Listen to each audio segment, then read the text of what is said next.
Hi, friends, and welcome to the podcast. My name is Ryan Abear, and this is where I share my insights. And today, I'm talking about what happens when we give away our power.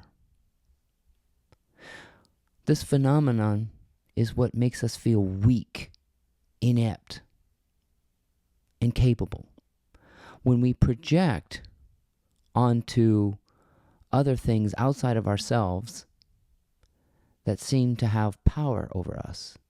But there is a sovereignty within each human being that cannot be overpowered, overcome, dominated, or controlled. And submitting to that sovereignty is part of our destiny, and something that's tricky to talk about, but eventually we'll all understand. So let's talk about what happens when you give away your power. Stick around.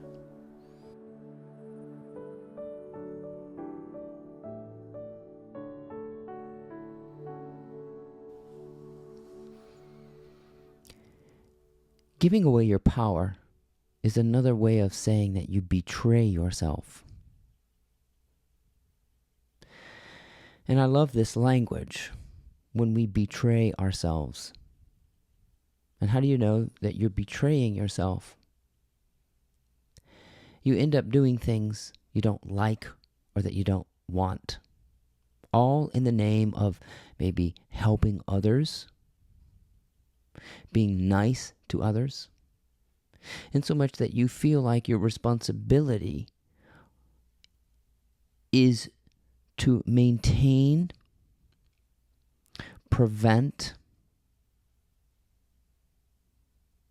and keep other people comfortable and happy. That's your job, to basically run the universe. That's what it means to betray yourself, to feel responsible for the feelings of other people. You can't make another person happy.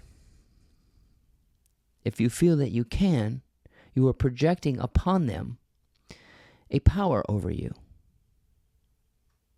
That you are responsible for their well-being.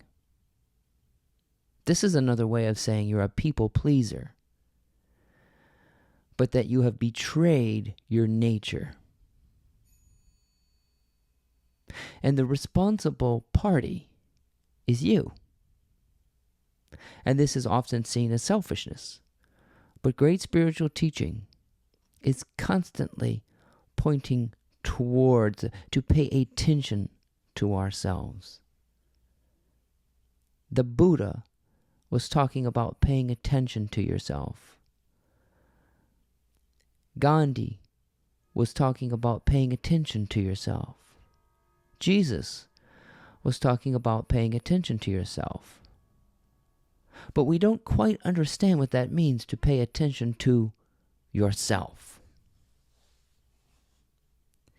So what we do is we project power onto things that do not have power. Some examples are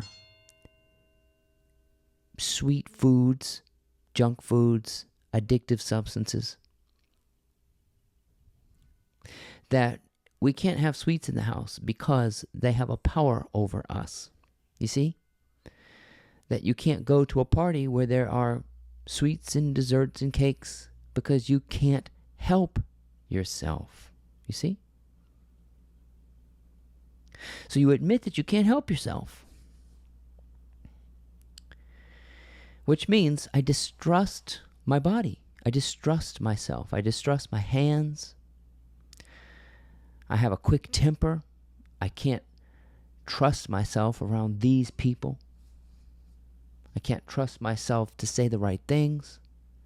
I can't trust myself to do the right things. And that's what it means to give away your power. You don't trust yourself. And so you separate things like, oh, my hands just can't stay away from that. My eyes just can't stay away from that. I can't stay away from doom scrolling. So I have to put my phone in another location. But what you have to understand is that avoidance is part of this same scheme here. Avoidance is not overcoming. Overcoming is reclaiming your power. Sitting with what you're afraid of. It's called exposure. So there are people in the world that fear roller coasters, they fear dogs, they fear snakes, they fear being alone. And a cognitive behavioral therapist, the first thing they would do is expose them to those fears. So if you're afraid of roller coasters or elevators, we're going to go on a very short roller coaster ride or an elevator ride. We're going to talk it out. We're going to expose you to it. There are people who are afraid to fly, and they have to go through all sorts of training and simulation. They have to talk themselves off the ledge. This is all about paranoia. What if I say something stupid? What if I start a fight? What if I eat a cookie? So we avoid those situations. We avoid everything. And avoidance increases the paranoia.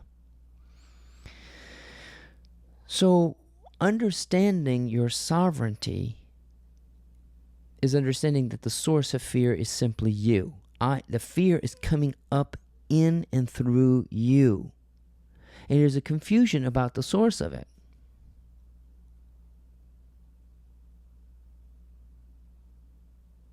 And we project onto things consciousness that's more powerful than we are. And this is exactly what we do with God. We create an image of God in our minds, and we put him up on a throne and in the sky right above us, watching us. And we give that power. Those are just images. In the same way that sweets, that's an image. That sweets have a power over me. Alcohol has a power over me. Pornography has a power over me. Or this person has a power over me. A person is a thought, a mental construct. The universe is a thought or a mental construct. Another really good one is money. That money has a power over you. And how do you know if money has a power over you? Because you check your bank account before you check your heart. Oh, Wells Fargo won't let me start a business. I just don't have enough money to start a business. So your master becomes your bank account, which is just a concept. And the worst master is the mind. Thoughts are that same thing. Thoughts are subvocal vibrations in the brain that do not have power over you. Vibrations don't have power over you. Images don't have power over you. And stories don't have power over you. A thought is an activity in reality. The arising of fear is an activity in reality. And that's all it is. And so if you're honest with yourself, you are afraid of feeling fear. So my suggestion to you is to feel powerful is to feel the fear.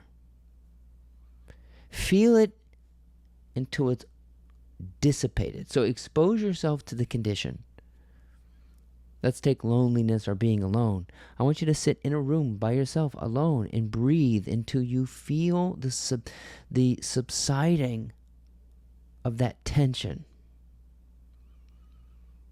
That's what it is. It's tension that wants to harp on something, pounce on something, run away from something.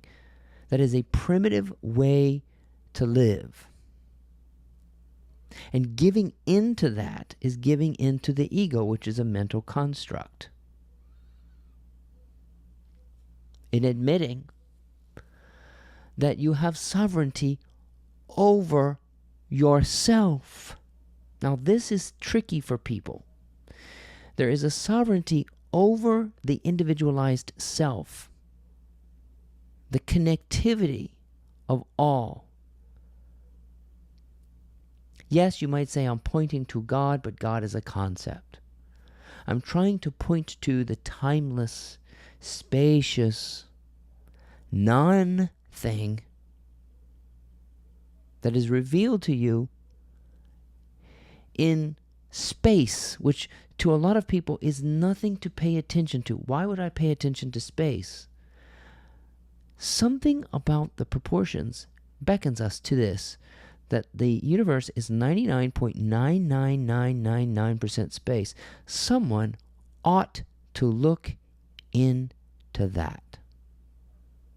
And the spiritual teacher has, the enlightened person has spent time doing nothing, closing their eyes and observing the mind be quiet.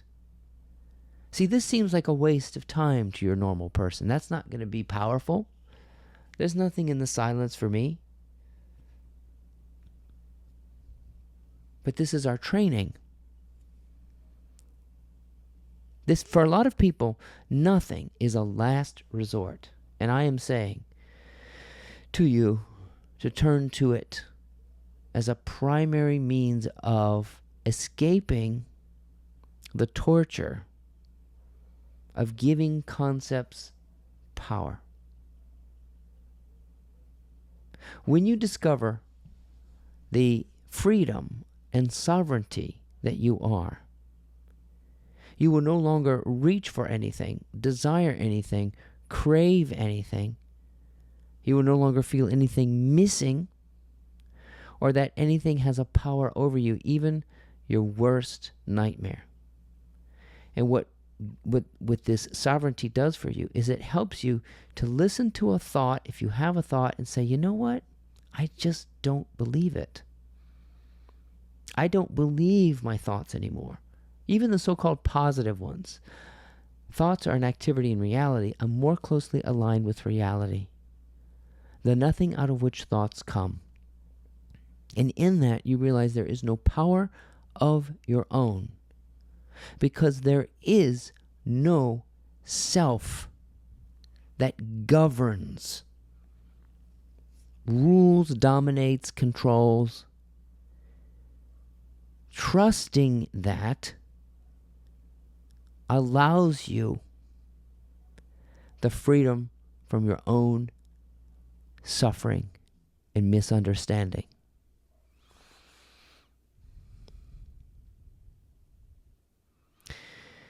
And it is a sovereignty we all are fundamentally that will not be identified in words.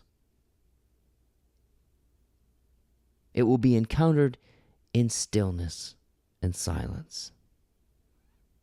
And let me tell you, sitting in silence, observing the mind dissolve, and feeling your fear subside is the most powerful experience there is. Because out of that space emerges a bliss and peace unlike anything this world can give you. Now that's power. That's how you escape and overcome the world, as Jesus said. I've overcome the world. He didn't dominate it. He didn't become the richest person in history by material wealth. He was free of the trappings of craving. He wasn't afraid of death, basically.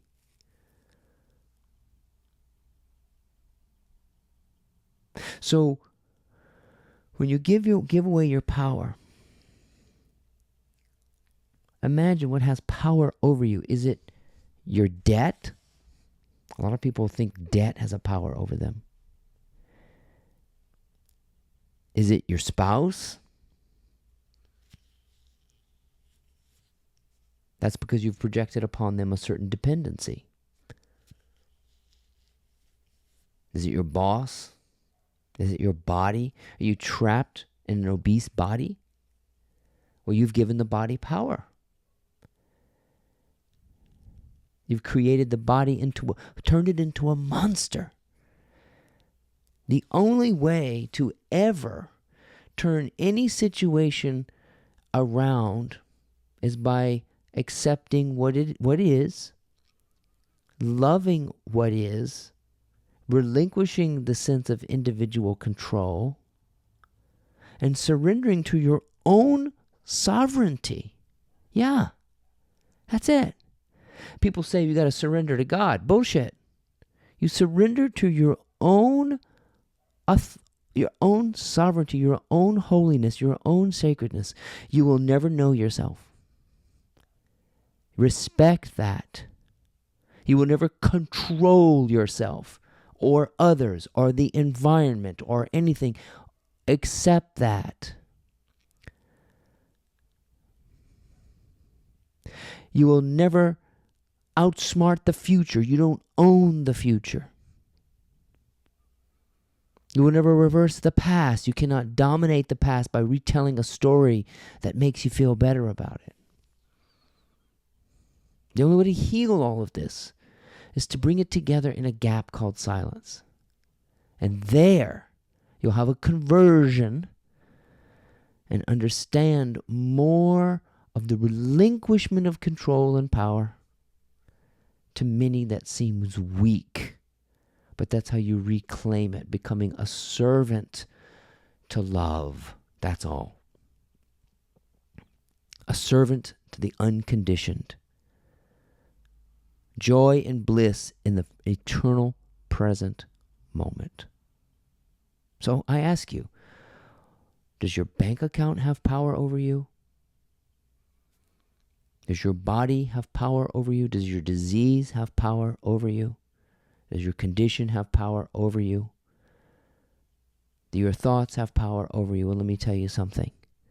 Nothing is more powerful than the sovereignty of silence and stillness and the relinquishment of your chatty mind and a trust that you don't have to think your way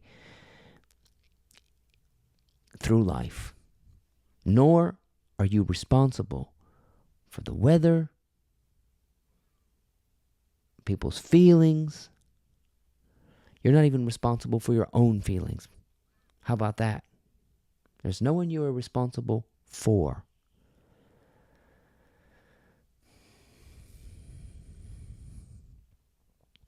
You are a witness to this, an innocent bystander, if you will. The cause of which is hidden. But the sovereignty is sensed.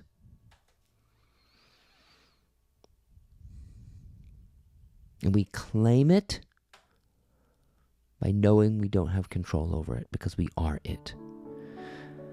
My name is Ryan Hebert. I hope you enjoyed these insights. Please check out my blog, mymorningmotivator.com.